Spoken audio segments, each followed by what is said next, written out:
ನಾನು ನನ್ನದೇ ರೂಟಲ್ಲಿ ಇದ್ದೇನೆ. ನಾನು ಕೇಳ್ತಾ ಇರೋದು ಇವಾಗ ಕೆಲವೊಂದು ಮಾಧ್ಯಮದಲ್ಲಿ ಡ್ರಿಲ್ ಅಂತ ಬರ್ತಾ ಇದೆ. ಪೊಲೀಸ್ ಭಾಷೆನಲ್ಲಿ ಡ್ರಿಲ್ ಅಂತಾನೆ ಕರೆಯೋದು, ವಿಚಾರಣೆನ ಡ್ರಿಲ್ ಅಂತಾನೆ ಕರೆಯೋದು. ಹೌದಾ? ಪೊಲೀಸ್ ಭಾಷೆನಲ್ಲಿ. ಆದರೆ ಜನರಿಗೆ ಹೋಗೋ ಸಂದೇಶ ಏನಂತ ಹೇಳಿದ್ರೆ, ನನಗೆ ಹೊರಗೆ ಬರೋ ಎಲ್ಲ ಕೇಳ್ತಾ ಇದ್ದಾರೆ, ಸರ್ ಹೊಡೆದಾರ ಸರ್, ಬಡಿದ್ರ ಸರ್, ಏನ್ ಸರ್ ಡ್ರಿಲ್ ಅಂತ.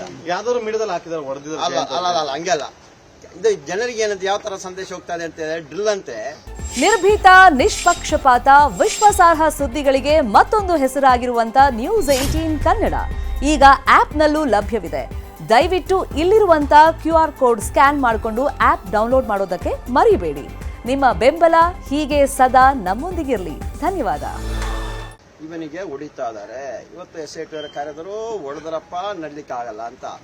ಕಾಲು ಸ್ವಲ್ಪ ಕುಂಟಿದ್ರೆ ಸಾಕು, ಅಷ್ಟೊತ್ತಿ ಇಲ್ಲ ಆಯ್ತು ಇವತ್ತು ನೈಟ್ ಎಲ್ಲ ಹೊಡೆದಾರ ಅಂತ. ನಾ ಮೊನ್ನೆ ಅವ್ರು 10 ಗಂಟೆ ತನಕ ಕರೆಸಿ ಎಂಕ್ವೈರಿ ಮಾಡ್ಲಿಕ್ಕೆ ಇರೋದು. ಬೆಳಿಗ್ಗೆ 10 ಗಂಟೆ ಲೆಟರ್ ಕೊಟ್ಟರೆ ರಾತ್ರಿ 10 ಗಂಟೆಗೆ ಕಳಿಸ್ಕೊಡ್ಲೇಬೇಕು ಅವರು. ಅದರ ಪ್ರಕಾರ ನಿಯಮ ಪ್ರಕಾರ ಎಲ್ಲ ಕೆಲಸಗಳನ್ನು ಮಾಡ್ತಾ ಇದ್ದಾರೆ. ನಾನು ಮೊನ್ನೆ ನನ್ನ ಮಾವನ ಮನೆಯಲ್ಲಿ ಬೆಳಿಗ್ಗೆ ಎದ್ದು ನೋಡಿದರೆ ಟಿವಿಯಲ್ಲಿ ಕಾಣಿಸ್ತಾ ಇರೋತ್ತ 2:30 ತನಕ ಇವರ ಡ್ರಿಲ್ಲು ಪೊಲೀಸರು ಬಂದಿದ್ದಾರೆ.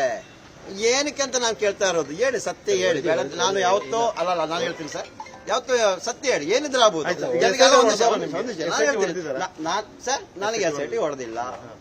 SIT ಅವರ ಹೇಳಿದ್ದೀನಲ್ಲ, ಕರೆದು ಎಲ್ಲ ಒಳ್ಳೆ ರೀತಿ ನೋಡಿದೆ. ಅವ್ರದ್ದೇನು ಕೆಲಸ? SIT ಅವ್ರದ್ದು ಉಳಿದ ಠಾಣೆಯಲ್ಲಿ ಹೊಡೆಯೋ ಕೆಲಸ ಅಲ್ಲ. ಅವರಿಗೆ ದಾಖಲೆ ಪ್ರಕಾರವಾಗಿ ಎಲ್ಲ ಕೆಲಸವನ್ನು ಮಾಡ್ತಾ ಇದ್ದಾರೆ. ಅದಕ್ಕೆ ಸಹಕಾರ ಕೊಡ್ಬೇಕು ನಾವು.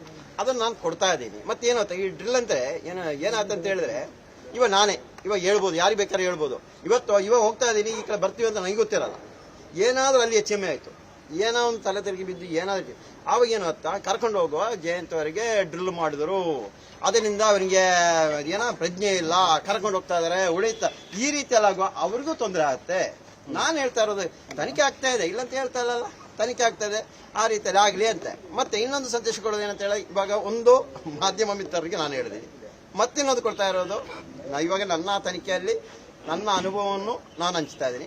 ಜಾಲತಾಣದಲ್ಲಿ ಕೆಲವೊಂದು ವಿಡಿಯೋಗಳನ್ನು ಮಾಡುವಾಗ ಅದು ಸ್ವಲ್ಪ ಸಾಕ್ಷ್ಯಾಧಾರ ಇರಬೇಕು ಎಂಬುದು. ಮತ್ತಿನ್ನೊಂದು, ಯಾವುದೇ ರೀತಿಯಲ್ಲೂ SIT ಅವರಿಗೆ ಯಾವುದೇ ಸುಳ್ಳು ಹೇಳಿಕೆ ಆಗಲ್ಲ.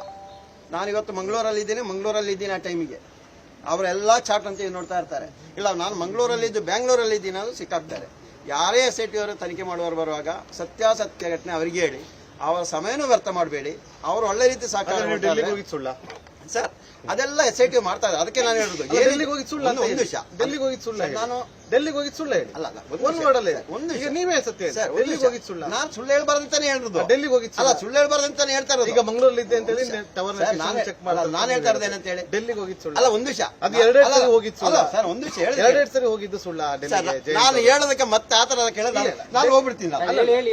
ಆತರ ಕೇಳಿದ್ರೆ ನಾನು ಹೇಳ್ತಾ ಇದ್ದೀನಲ್ಲ, ಜನರಿಗೆ ಆ ಒಂದು ಸಂದೇಶವನ್ನು ನಾನು SIT ಹೋಗಿ ತನಿಖೆ ಬಂದ ಆ ನಂತರ ಆ ಒಂದು ಸಂದೇಶ ಹೇಳ್ತಾ ಇದ್ದೀನಿ. ಎಷ್ಟು ಹೋಗಿದೆ. ಇವಾಗ ಹಾರ್ಡ್ ಡಿಸ್ಕ್ ಕೊಟ್ರ? ಯಾವ್ದು ಹಾರ್ಡ್ ಡಿಸ್ಕ್? ಯಾವ್ದು ನಿಮ್ದು ಹಾರ್ಡ್ ಡಿಸ್ಕ್ ಒಂದಷ್ಟು ಡಾಕ್ಯುಮೆಂಟ್ಗಳು, ವಿಡಿಯೋಗಳು? ಸರ್, ನನ್ನ ಹೇಳಿದಲ್ಲ, 3 ಮೊಬೈಲ್ ಇದೆ, 3 ಕೊಟ್ಟಿದ್ದೀನಿ. ಅದರಲ್ಲಿ ಯಾವುದನ್ನು ನಾನು ಡಿಲೀಟ್ ಮಾಡಲಿಲ್ಲ, ಎಲ್ಲ ಪಕ್ಕ ಅದೇ ತರ ಕೊಟ್ಟಿದ್ದೀನಿ.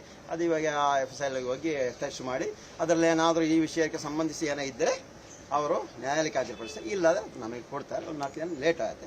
ಅದಕ್ಕೂ ಸಹಕಾರ ಕೊಡ್ತಾ ಇದ್ದೀವಿ ಸರ್. ಎಲ್ಲ ರೀತಿಯಲ್ಲಿ ನಮ್ಮನ್ನ ಸಹಕಾರ ಕೊಡ್ತಾ ಇದ್ದೀವಿ. ಮಠಣ್ಣವರನ್ನ ತನಿಖೆಗೆ ಹೌದು ಸರ್, ಎಲ್ಲ ಮಾಡ್ತಾ ಇದ್ದಾರೆ ಸರ್. ಅವರು ಅದೇ ರೀತಿ ಮಾಡ್ತಾರೆ ಸರ್. ಪ್ರತಿಯೊಬ್ಬರು ಎಲ್ಲ ಕಾನೂನು ಪ್ರಕಾರ ಮಾಡ್ತಾ ಇದ್ದಾರೆ ಒಳ್ಳೆ ರೀತಿಯಲ್ಲಿ. ನಾನು ಹೇಳಿದ್ವಿ, ಇವಾಗ SIT ಇಂದ ಸತ್ಯ ಏನಿದ್ರು ಹೊರಗೆ ಬರುತ್ತೆ, ಏನೇ ಇರಲಿ. ಅವ್ರು ನಮ್ಮ ಕಡೆಯಿಂದ ಆಗ್ಬೋದು, ಇನ್ನೊಬ್ಬರ ಕಡೆಯಿಂದ ಆಗ್ಬೋದು, ಸಮಾಜದಲ್ಲಿ ಏನಾಗಿದ್ರು ಎಲ್ಲವೂ ಹೊರಗೆ ಬಂದು. ನೀವು ಗೋಡೆ ತಗೊಂಡು ಹೋಗಿದ್ದಾಗ್ಬೋದು, ಡೆಲ್ಲಿಗೆ ಹೋಗಿದ್ದಾಗ್ಬೋದು, ಎಲ್ಲವೂ ಮಠಣ್ಣವರವರ ನಿರ್ದೇಶನ ಸರ್. ಅದೆಲ್ಲ ನಾನು ಹೇಳಲಿಕ್ಕೆ ಆಗಲ್ಲ. ನಾನು ಇವಾಗ ನನ್ನ ವಿಷಯವನ್ನು ನಾನು ಹೇಳ್ಬೋದು. SIT ತನಿಖೆ ಆಗುವಾಗ ನಾನು ಯಾವುದನ್ನು ಹೇಳಲಿಕ್ಕೆ ಆಗಲ್ಲ. ನಾನು ಅಲ್ಲಿ ಹೋಗುವಾಗ ನನಗೆ ಕೇಳಿದೆ, ನೀನೇ ಕೇಳಿದೆ ಅಂತ ಕೇಳುವ, ನಾನೇನು ಹೇಳ್ಬೇಕು? ಇವು ನನ್ನಷ್ಟೇ, ನಾನು ಪರ್ಸನಲ್ ವಿಷಯ ಆಗಿ ಮಾತಾಡ್ತಾ ಇದ್ದೀನಿ. ಈಗ ನಿಮ್ಮ ಮೊನ್ನೆ ವಿಚಾರಣೆಗೆ ಇದು ಮಾಡ್ತಾರೆ, ಹಾಜರಾಗ್ತಾ ಇದ್ದೀರಾ, ನಿಮ್ಮನ್ನ ವಿಚಾರಣೆ ಮಾಡಿ ಬಿಡ್ತಾರೆ ಅಂತ ಅನ್ಸುತ್ತಾ? ಅಥವಾ ಸರ್, ಕಾನೂನು ಅರಿವಿಲ್ಲದ ಏನೋ ನಾವು ತಪ್ಪು ಮಾಡಿದರೆ ಆ ಕಾನೂನಲ್ಲಿ ಏನು ಶಿಕ್ಷೆ ಅದು ತಗೊಳ್ಳೇಬೇಕಲ್ಲ ಸರ್. ಅದು ಗೊತ್ತಾಗಬೇಕು, ಮುಂದಕ್ಕೆ ಗೊತ್ತಾಗಬೇಕು. ನನಗೂ ಏನೋ ಗೊತ್ತಾಗ್ತಾ ಇಲ್ಲ ಅದರ ವಿಷಯ ಏನಂತ.